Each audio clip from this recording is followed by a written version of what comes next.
Merci, bienvenue dans votre émission Galsen Stereo au sommaire. Invité du jour, Fou Malade. MASS Woddu Woddu. Getma ñun la rek. Dofu aar bi bu mayee. Et enfin découverte Jos Foyen tout. Invité du jour. Salam alaikum, maa ngi tudd Malal Talla ñu gën ma xam ci turu Fou Malade may rap ci groupe bu tudd Bataillon Blindé bokk également mouvement Y'en a marre di jiite association Guédiawaye hip hop di bërëb bi nga xamante ne fii laay defee interview bi ak waa RDV kontaan ci lool nag. Biographie. Malal Talla, alias Fou Malade, fait ses débuts en 2003 au sein du groupe Bataillon Blindé, à l'occasion de la sortie de l'album de Gentan. En 2004, il est invité sur le plus hip-hop de Viviane Chidid où il interprète Taximan, le tube de l'album. Et en 2005, qu'il entame sa carrière solo avec Raja Kankan et se fait connaître par ses titres Tchukunam Tchukul, Gentigi, Nyari Kasso et Soldaru Jamak Salam. En 2008, tout juste diplômé de l'université, il revient avec On va tout dire, son premier album internationalement. 9 ans après de Gentan 2003, Bataillon Blindé résiste et revient avec Résistant en 2012. Et cela avec une conscience renforcée d'avoir traversé quelques années d'engagement, de combat, de présence sur la scène sénégalaise et au-delà. Les années suivantes voient le groupe participer à des compilations et réaliser un intense travail de réinsertion des ex-détenus parallèlement à leurs engagements sans faille dans le mouvement Y'en a marre. Fou Malade est également le président de l'association J-Hop Guédiawaye Hip Hop. Fou Malade est l'un des artistes les plus engagés de sa génération. Aujourd'hui, Malal est l'invité dans Galsen Stereo. Kon bok suñu révolutionnaire bi, soyez la bienvenue.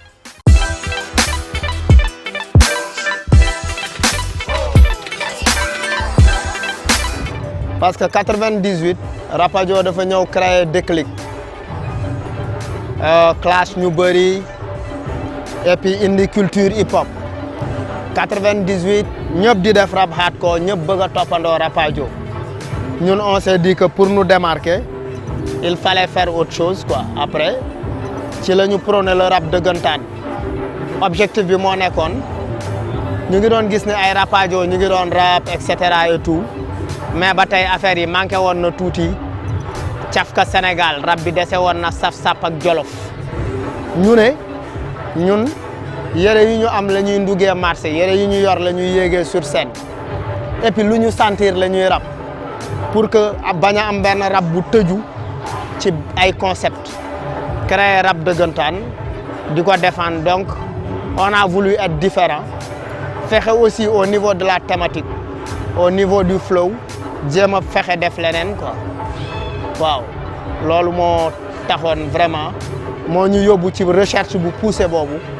pour ñu mën a jot ci benn originalité bu ñuy mën a distinguer ak yeneen rappeurs yi. dañ dem seetaan yi Fou Malade wax ñu sa xalaat.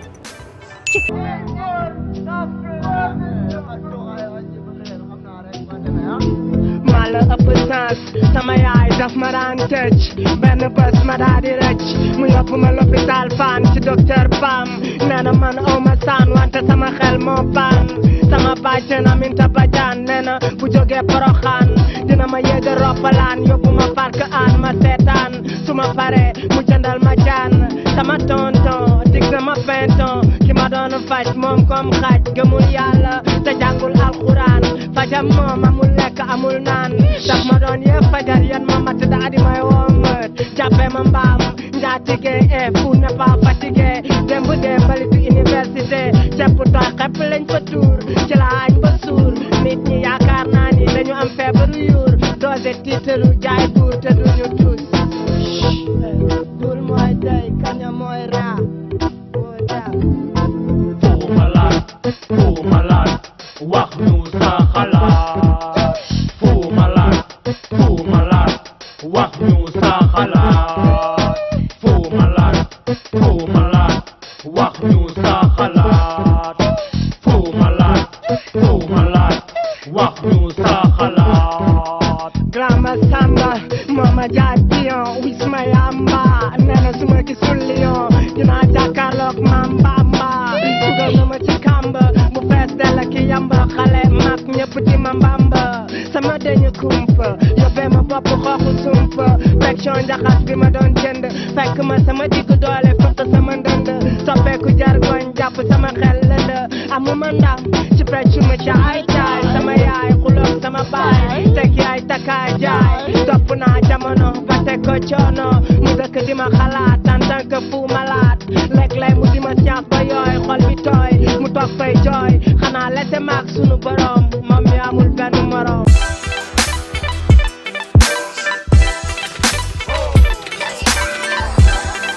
ji hip hop biwam mooy fexe promouvoir la culture hip hop ci biir banlieue bi fexe aussi jox aux différents acteurs du hip hop un espace d'expression parce que concert yu mag yi Blaise Senghor lay am Douta Seck lay am Institut Français place de l'Obélisque Guédiawaye demoon na bay waaj a denc ci carte hip hop bi ñu ne nag loolu du yoon il nous faut un espace en 2010 ci xalaatu Malick Sarr Sarenzo bu groupe Bionix seet si ma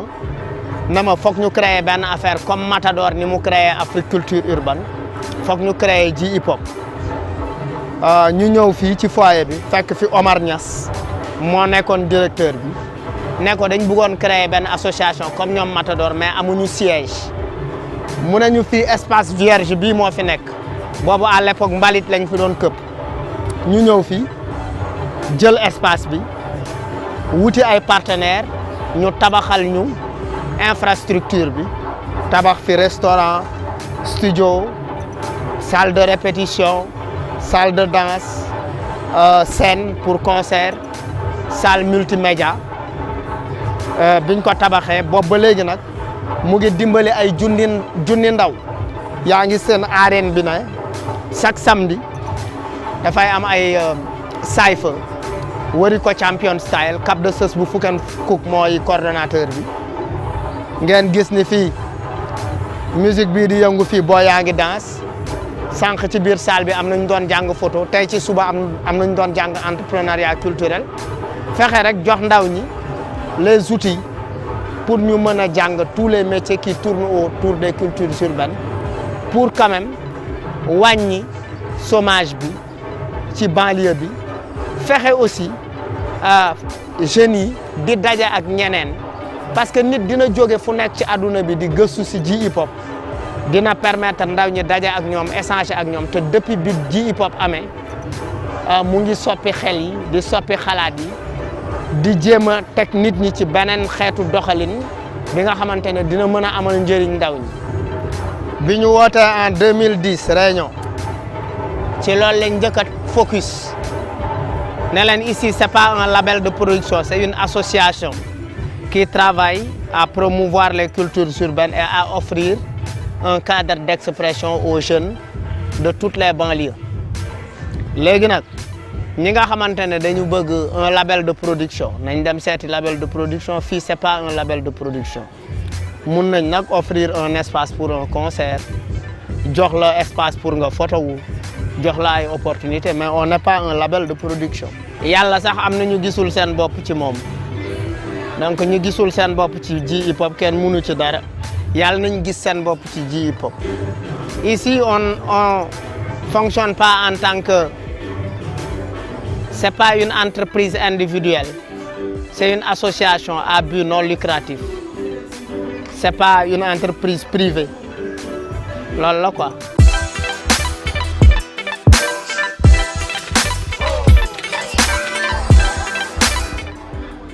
bi nga fi ñëwee fekk nga fi ay nit ñuy fecc ah ay nit ñuy jàng photo ah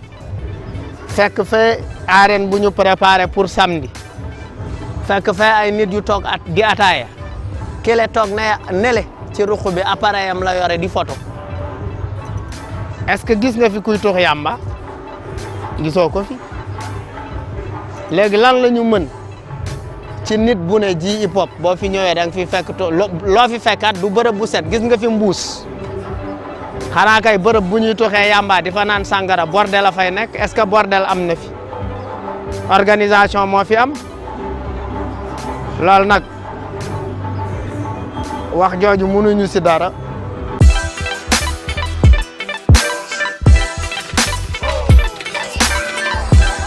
man fi ma bàyyeekoo la Guédiawaye laa dëkk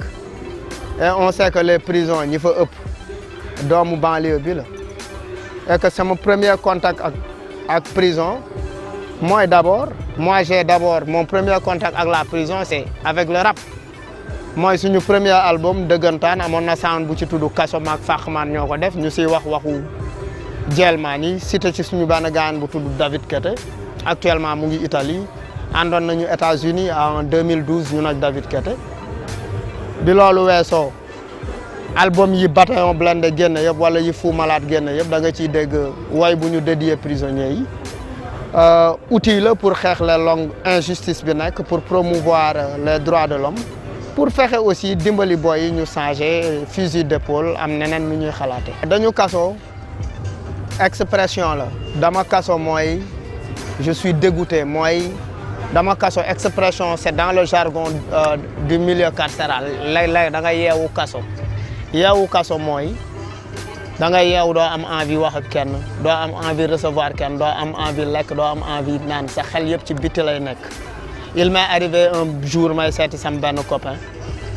mu kaso nanguwul jël sama visite mu delloo ma sama visite moo ma inspiré ma bind woy bi. dañu kaso maa ngi koy may sam benn gaayen kese laa koy may. maa ngi koy may Baye Diallo mais également di ko may Boy Batch chambre 10 di ko may Ousin Diop Kirik Kare.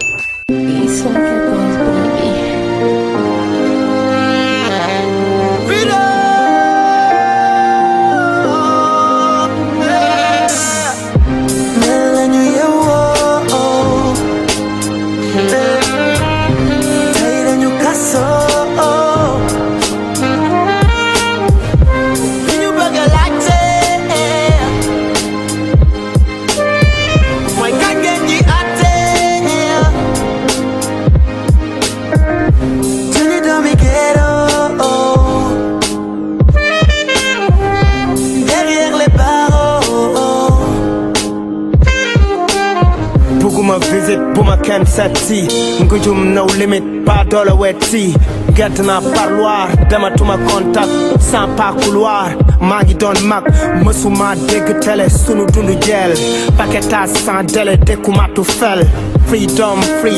lekk suma xel dafa doy wi chef appel suba tel Aïda Jong liñ ko tëj sax du penu gina million yi fi lëj du fi benn du ñaar doomi géro ñàkk baat ana droit de l'homme ne ko yoon mi ngi faat yelleef bi ñu moom waxi kese la ñuy dégg fajul sunu góom gudd fan mën kaso dee ko sunuy doom fukki at nga ma dëj kañ nga may atte dajji buntu siifre ci dootu loo ma fàtte lañu yewoo tey dañu kaso li ñu bëgg a laajte mooy kañ ngeen ñuy atte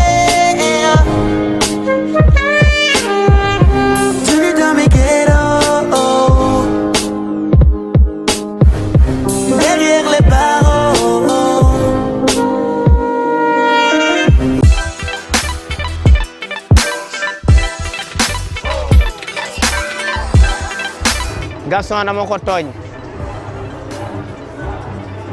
ba pare di ko baalu ak à chaque fois que j'ai l'occasion dama koy baalu ak parce que dama ko tooñ Xuman bu ma sañoon du ma si wax parce que Xuman dafa jouer un rôle important man ci sama carrière ak sama carrière groupe pourquoi parce que bokk na ci ñi njëkk a promouvoir Bataillon Blindé dans les médias ba pare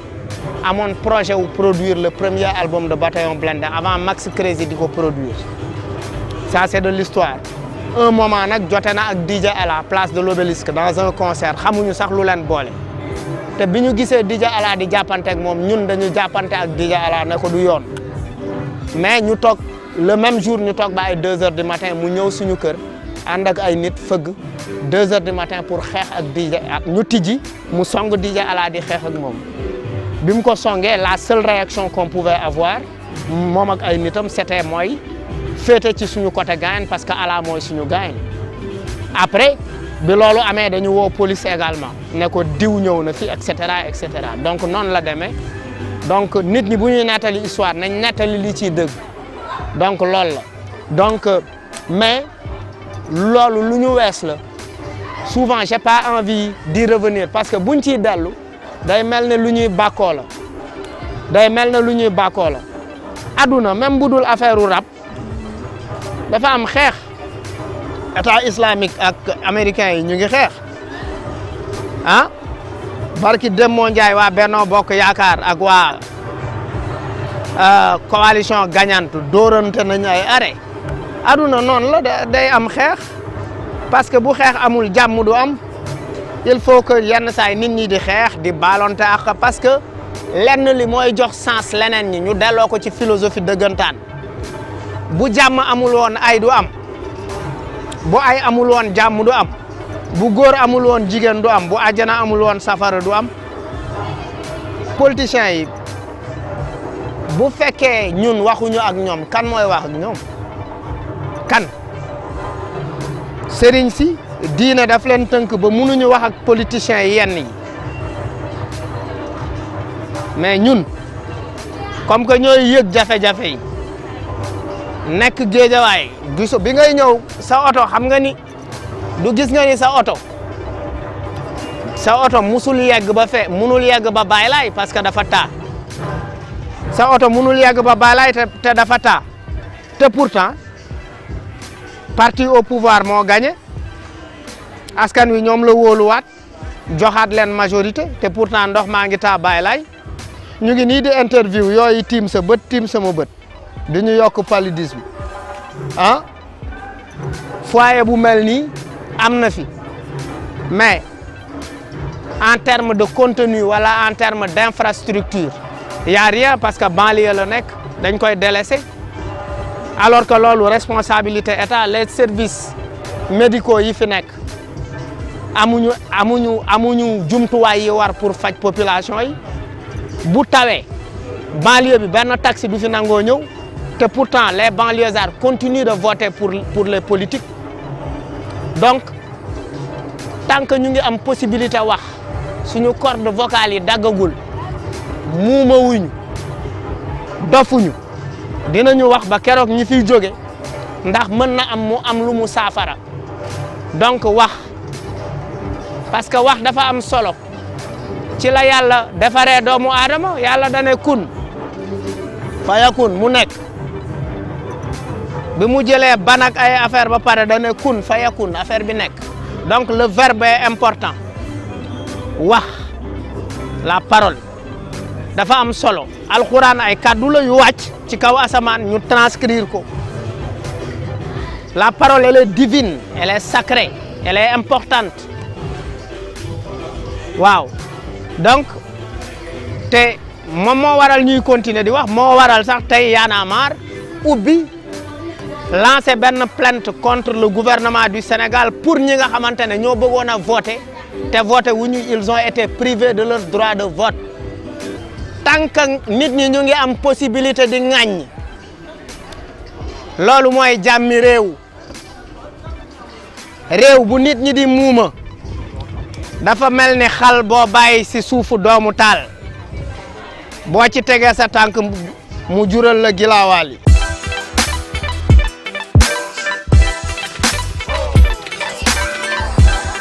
moi je suis un excellent produit de presse je suis un produit de média yàlla daf ma sàkkaale ak xorom yàlla nag du sàkk ñëpp ak xorom loolu yàlla def la mënuma si dara dama ko koy sante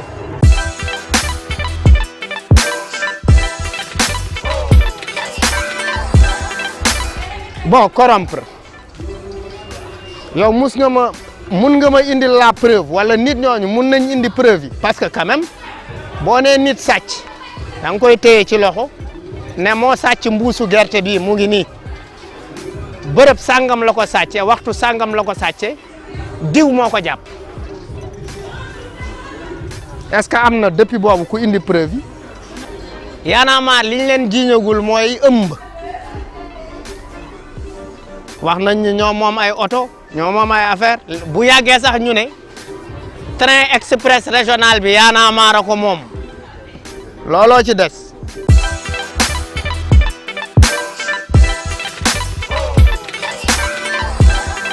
ay boy yu ay ñoo fi nekk ñoom Dib lañ ay ñoom Is ay ñoom Ngaaka ay Euhlou Brick Paradise ay une très bonne génération ils sont excellents. mais yéen clash daf ci bokk lu tax clash du am clash c'est dans la culture hip hop ego trip dafa am tagg sa bopp clash ci hip hop la am c'est une réalité du hip hop boy dañ koy def di ko assumer di ko dund c'est important ça permet au truc de vivre. am na solo nañu clashante ba ginnaawaati su askan dañ ko war a bàyyi muy wax parce que wax baax na.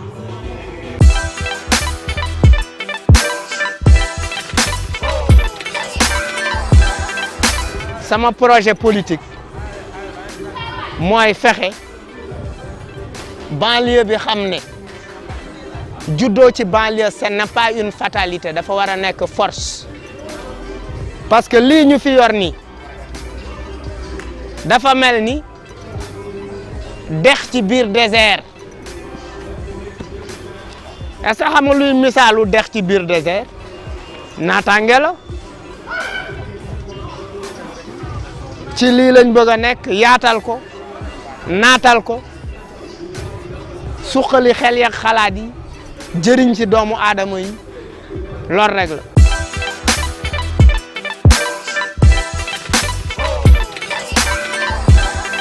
actuellement ñu ngi liggéey ci benn projet bu tudd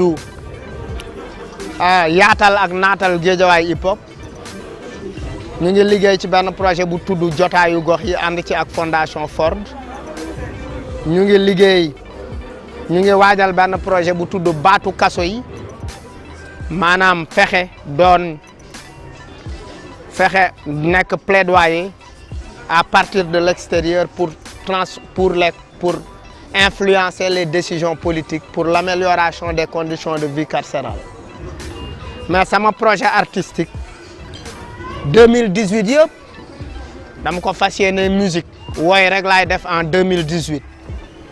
concert rek laay def ak ñagas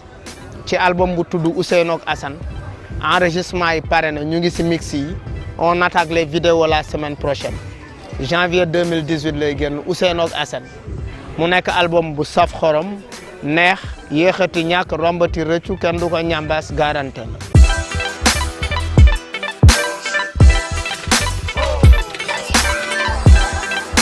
concept bi neex na. j'ai bien apprécié la profondeur et la qualité mais j'apprécie la personne qui fait l'interview avec moi parce que am na yar am na teggin am na cër teey na c'est très important loolu. jaayef merci. New vidéo.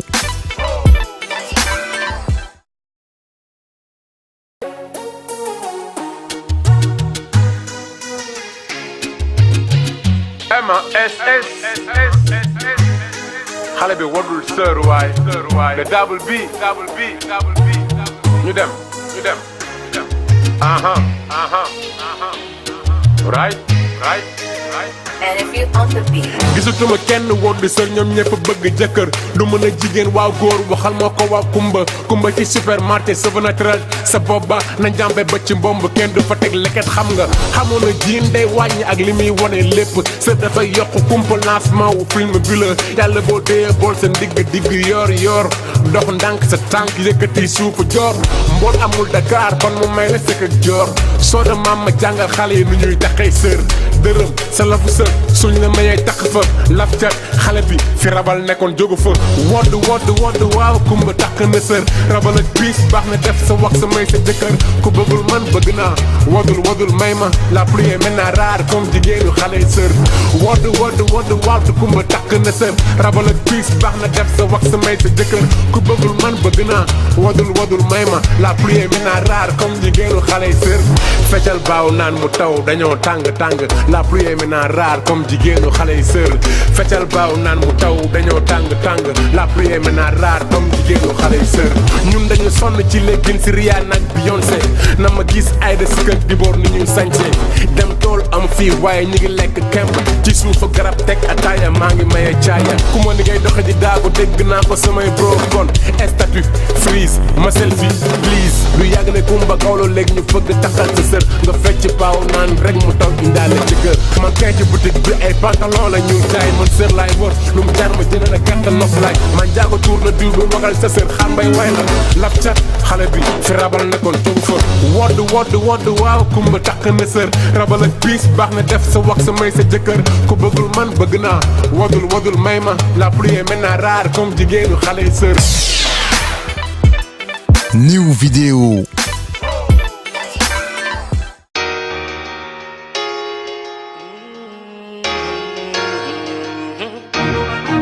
Get my AKA Kamak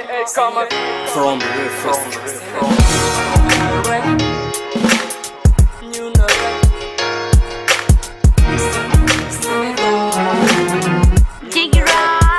yeah. lii kat laa xamul lu mu doon jël gànnaay bi nga waroon xare dimbale ka say noon ku nelaw ñu def la armu xeexal la say ñooñ doon na tul kumpa nen gu rëxaatim ci bopp koñ bëgg jàll nekkan du dem waral baare yoon bi mag ñi sàggan ci waar bi gone yi foo ci tool bi déglu ñu ne ñun ñëpp àjjana la ñuy tàbbi fii doon na yéeme xol ak xel bu ko ñëpp doon gis dana jafe nga dégg gëm ki lay ree yéenaw la piis fii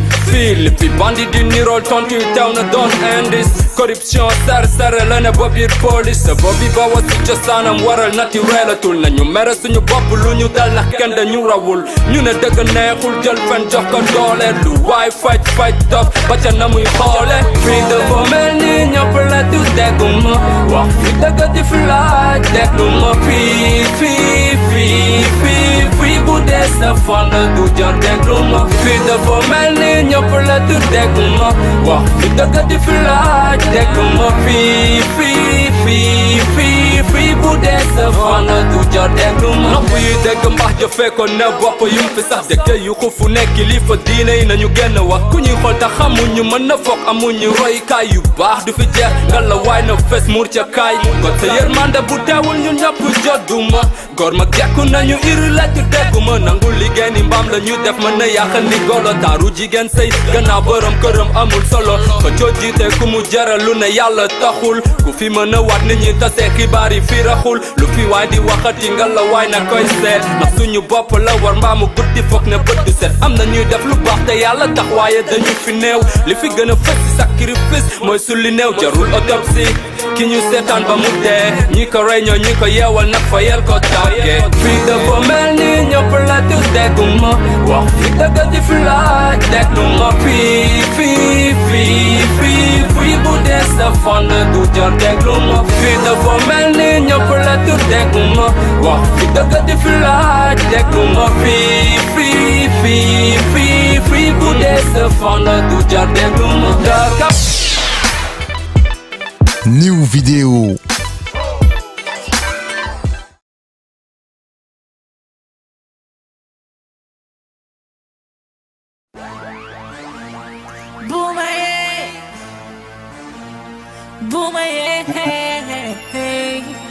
Dofu Boumaye,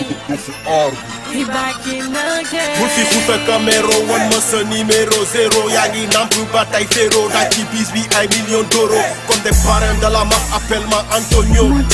doole rëcc ci sama mbaal bëtt naa seen pièce may leen beneen baal for leen samay pièce defar sama propre toit à 10 bu bari aw ma temps yëkkati poids négocier mes gorilles j'étais entouré que des bandes d'ivrognes et des hypocrites ndax rap duma ci korman xam nga dama ci forman am doole ñaari yoon ni Muhammad Ali ak Forman bu dee yëfu mbedd la tam joodu affaire waga dugal ci kër yi solol ko yëre boy def swagger Boumaye, no for Boumaye. Yaga fix new sound, no good you can be. Just away na me high, you back you can be. Boumaye, no for Boumaye. Boumaye, no for Boumaye. Yaga fix new sound, no good you can be. Just away na me high, you back you can be.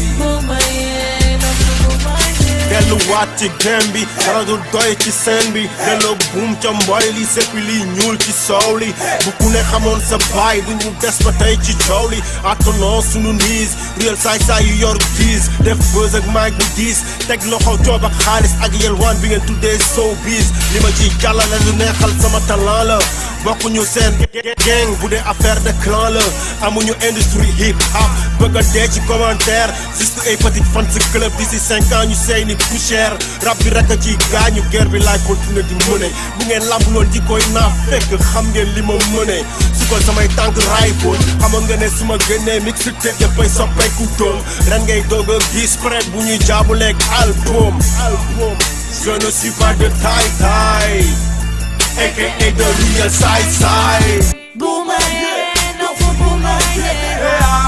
Yaga fixing your sound, no good you can be. Put the weight on me high, you back you can be. Boomerang, no for boomerang. Boomerang, no for boomerang. Yaga fixing your sound, no good you can be. Put the weight on me high, you back you can be. Boomerang, no for boomerang. Rabbi bayuma xaalis yàgg na ma def shit doon real tax soppi ñu ma pit jël naa fi awër romb naa seen tit album bi laa leen di may esalal leen ko ay it xam nga golo bu màgget dese nga raju pare naa takku ga laaja bu lambuloo dajul pare ko fight bi laay sëgg fi bëre ko yàgg fi 20 ans ci thème bi li sase yak bande ci game bi woy fal technique nga tegu ci game bi seeni album yi bëtul jegul sax frontière u Gambie. Découverte.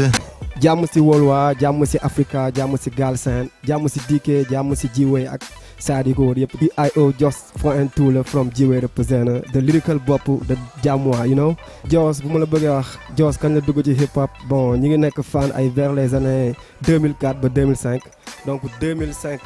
juste lañ commencé di def hip hop si par intermédiaire d'un crew bu tuddoon Inde Fippu donc Jos représente crew bi boobu pendant ay 2 ans 3 ans après lañ def benn seen bàyyi ndax études yi après bon bi ñu demee ba benn instant ay 2012 yooyu ñu duggaat ci par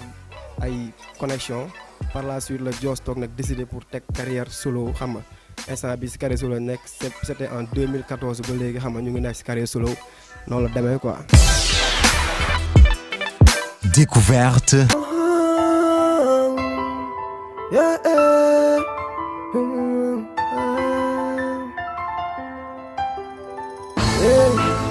I sing for my life. I sing for my life. Yeah, it is hard. Jàng naa jàng man ba yey samay kayit life bi ñàng te ma fay sama merit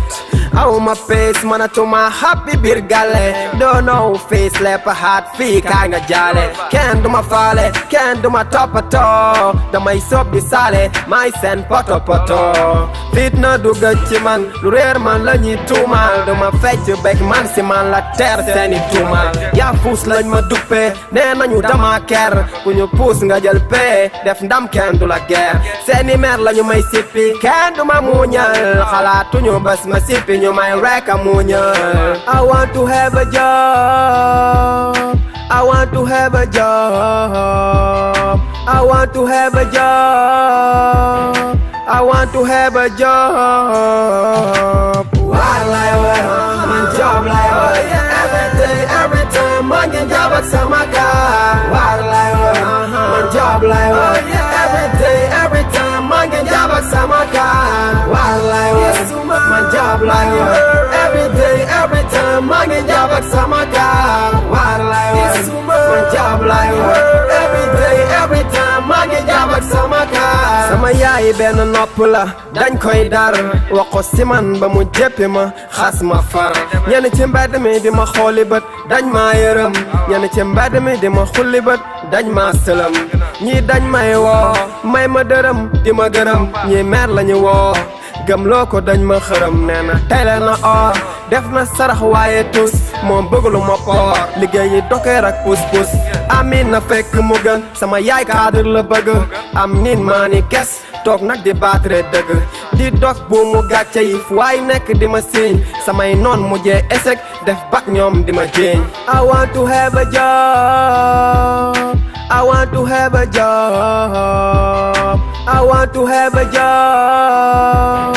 I want to have a job. What like what? One job like what? Every day, every time, man can job at sama car. What like what? One job like what? Every day, every time, man can job at sama car. What like what? One job like what? Every day, every time, man can job at sama car. What like what? One job like what? Every day, every time, man can job at sama car. maa ngi sant yàlla di ko gërëm du ma pro dafa ñuul sama karaw bu ko soobee du ma surux ñaan bi am na waxtoom ba rëbbeeg ni muy amee man maa ngi dox ci jeegom ci raw bi laa ko gëmee wër sëk soo ko ñaanee mu wër la sëkk la mooy tul nag sa noon yee te nga ñaan yow mu jig la gis naa ku doon yootu am xëy suba dee gis naa kuy job ni golo baa bundi dundee maa ni jaralu ma kàcc sàcc dige lu ma mënul xuloo di xeex nàcc nag wala di dégg maanul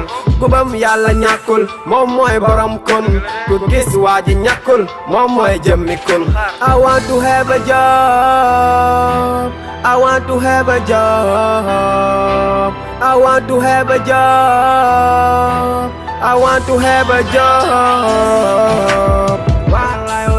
Yeah, just for and two. G-Way represent. Yeah, for my hard life, nigga. I'm out. Every day, every time, man get job at sama car. Découverte. bon projet yi bon ñëpp xam nañ ne projet bi gën a taxaw mooy vidéo bi quoi donc yàlla def na tourné nañ ko ba pare li des mooy xam nga mu génn ñu ko bëggoon génnee si mois bi juste mais ak tabaski bi xam nga affaire noonu xam nga day empêché wu quoi ñu obligé bàyyi ba après tabaski bi loolu daal mooy projet bi gën a jàmp mais après tout Joss mi ngi si ginnaaw di job affaire bu dóob boo xam ne après bëgg na mu accompagner vidéo bi quoi sinon ñu ngi def las woo di bëggee xam nga Big Pa Galsen Estéreo ak équipe bi muy liggéeyal yëpp waa RDV xam nga Big Pa vraiment respect affaire yi mu ngi nice mu ngi dóob ñi gis affaire yi quoi pousse up rek dina dem donc di bëggee aussi sama team dalal jàmm G-Way di bëggee ñi fa nekk staff ak ñëpp su ma limee damay juum sama manager Maga John waaw ñoom Kula xam nga Sadam di bëggee ñëpp tegal te dem sama gars yi waa xam nga ñu ngi bëggee di shout out ñëpp respect Joss la point tout sama bro Omzo respect à toi aussi bëggee